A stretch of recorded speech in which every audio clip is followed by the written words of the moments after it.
Have you seen this year's The Batman?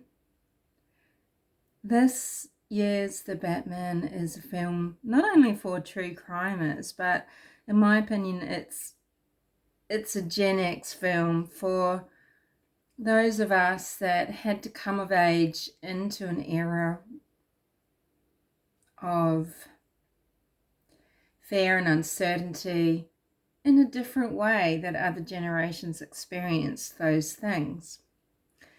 And, you know, everything about that era and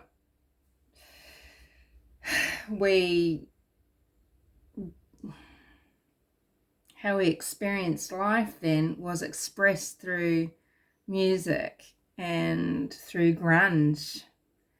And the Batman's clearly influenced by Kurt Cobain.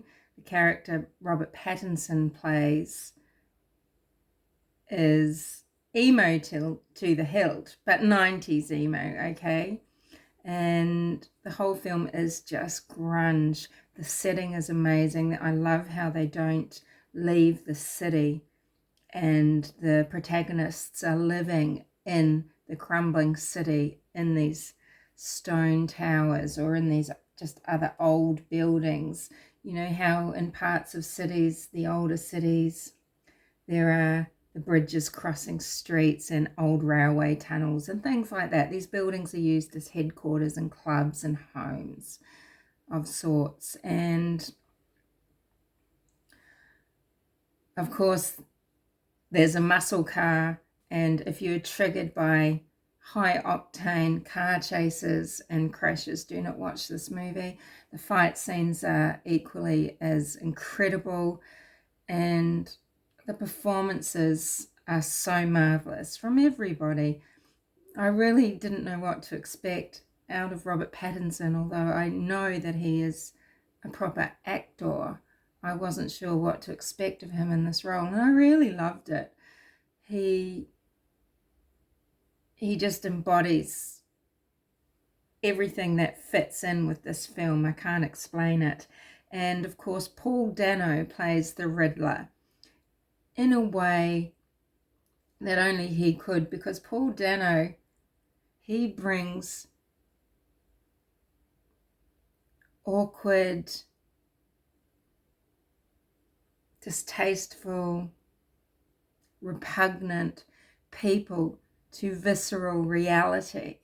He's a remarkable actor as well, and he's just got this physicality that is perfect for these sort of roles, and he has played a few creepy people in his amazing career. So, inspiration of Matt Reeves.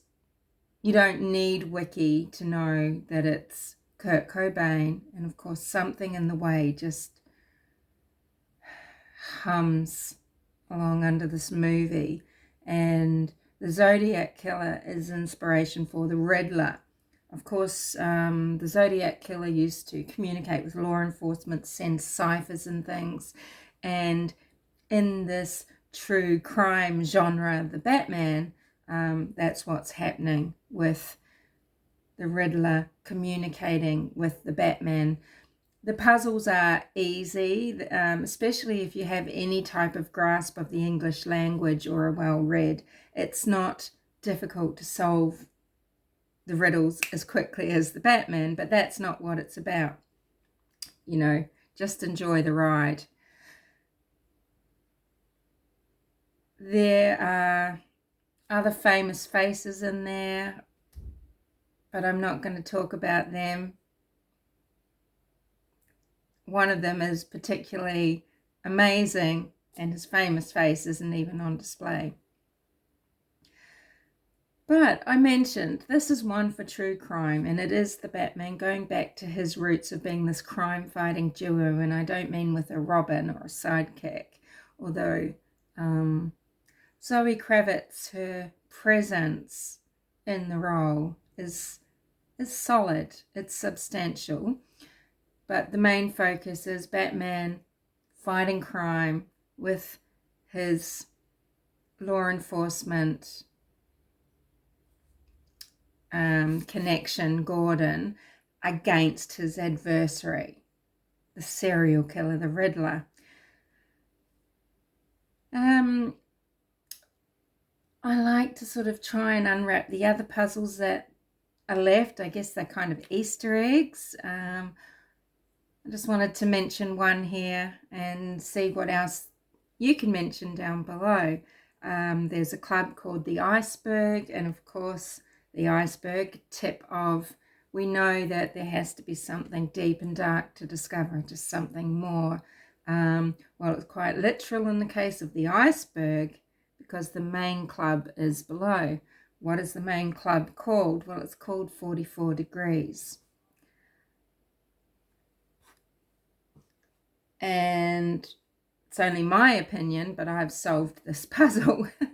You might think, is it anything to do with 33 degrees and just saying, hey, we're even more evil and mysterious than that for those conspiracy theorists out there? No, it's not. 44 degrees is clearly meant to be 66.6666 Fahrenheit. Just my opinion. Anyway, have you seen it? It's incredible, I thought. I just think it just recaptures something. It's how I want to see films. You know, a Batman every decade of my life really